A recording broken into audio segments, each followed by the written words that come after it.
Yes! Episode 65. Let's do it, Trailblazers. I'm Nan, the CSL Trailblazer, and this week I have some synonym words for you. All right? These words go really nicely for teachers if you want to do a lesson on consumerism. All right, so let's get right into it without further ado, and I'll give you some more information as we roll through these words. You'll find them useful if you're a language learner out there watching these videos, because you need to add those synonyms into your language, everyday speaking, in order to become more fluent. So today my words are keep,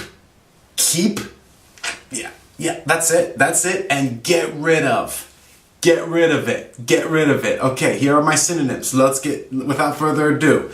Dispose of, throw away, abandon, discard, consume, dump, eradicate. Boom, boom, boom. I just hit you with all of the get rid of synonyms, but let's go through them real quickly so you know what I'm talking about when I'm saying that sophistication and fluency play a big role in learning these words, okay? So dispose of, get rid of. All right, this is just a more advanced word for getting rid of something, okay? Now, if you're in the office, if you're in a professional setting, it's going to be more appropriate to say dispose of, because get rid of is what we typically say when we want to say to throw away the garbage, throw away something that we don't want anymore. So in the professional context, dispose of is going to sound a little bit more sophisticated and advanced, all right? We got throw away, which you know what that means. Just throw it away. Throw away the garbage. Throw away these old items that you don't even use anymore, all right? Let's move on to abandon. Very sad, negative word, because we don't use it with stuff. We use it with people and with animals, okay? So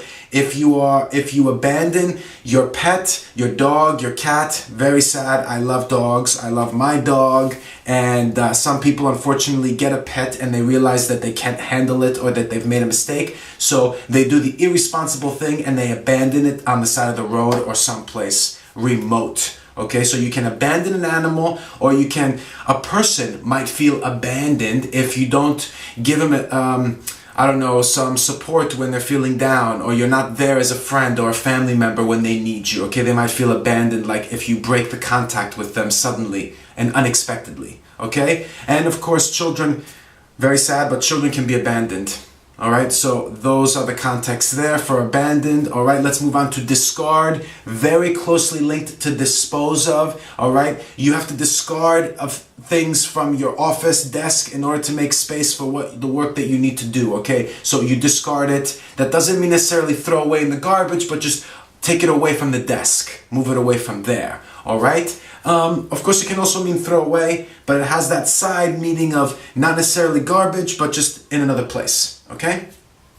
Then we move on to consume, which is the theme of the lesson for teachers out there. So consume, we can use it in many contexts, and basically we can say that we consume energy resources, we consume food, all right, the groceries that we buy in the supermarket, and very often when we're talking about the consumer society, we're referring to all the consumption, noun form, consumption that we have related to buying and shopping, going to the mall, clothes, shoes, toys, whatever you can imagine, all right? Consumption is also related there, okay? So that's the context. A lot of great ideas for lessons. There is a link in the notes of this video for teachers who want a lesson framework to build a lesson idea on this. Okay, click on the link below. It will take you right to the framework that I have made with a lot of speaking vocabulary, listening, reading related to this theme. Okay, including of course this vocabulary in this video.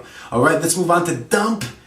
Dump is when we're throwing something away without being conscious or considerate of what we're doing when we're throwing it away. Okay, so when you throw away garbage, you're supposed to throw it in the trash or in the bin. However, if you take garbage and you just leave it in the street or throw it on the ground outside somewhere, you're dumping it because you're not being considerate of the other people around you. We might use it figuratively in the office if we feel like someone is dumping stuff on our workspace or in a place that's meant to be a workspace that we plan on using. Stop dumping all your stuff, all these items, all this equipment on my workspace, okay? Finally, I have eradicate. Nice word for gamers out there. If you're going to eradicate your opponent or the person that you're playing against, that means that you're going to destroy them and completely eliminate them from the game. However, for practical purposes, you can eradicate the bacteria or dirt in your home by using some kind of detergent or cleaning agent. You eradicate that, okay? Let's move over to keep. Keep it. Keep the change. Keep it. Very flexible word, very generic. It can mean so many different things. So here are the synonyms for keep. You can store your stuff. You can hoard stuff. You can archive documents or digital documents. You can maintain, save, stockpile, retain, and finally conserve. Okay, so I'll do save and conserve together. So, I need a breath. Give me a second. Give me a second. All right. Everybody ready up there? All right, let's get started. So, save and conserve. All right, this is when we want to make something more long-lasting. All right, we're going hiking. We want to conserve our food. We want to save the food so that it lasts for a long time. If we're running or exercising, we conserve our energy so that we can play or run for a longer period of time, okay? We conserve some resources in a general sense because we don't have enough of them to last over a long period of time, okay? So you can save documents on your computer, or you can save things because you plan on using them at a later date. That's save and conserve. All right, let's move on to stockpile. It's more for industrial use, but you might stockpile your fridge or your pantry when there's a severe weather system like a tornado, a hurricane, a snowstorm coming through, and you know you won't have access to groceries or a supermarket because everything will be closed or the roads will be inaccessible. Nice word. All right, so you stockpile. You go in advance, you buy a lot of stuff, you fill up the pantry and the fridge. All right, that's stockpile. Now let's move on to archive. Quite straightforward, but be careful of that pronunciation. Archive, okay? We archive documents. We put them in filing cabinets, or we put them in some kind of, drawer where we have them sorted, okay? To keep them for a later time. Taxes, accounting, all that stuff, or maybe other things that you want to keep. Of course, we can do this in a digital way as well. Archive them on our computer.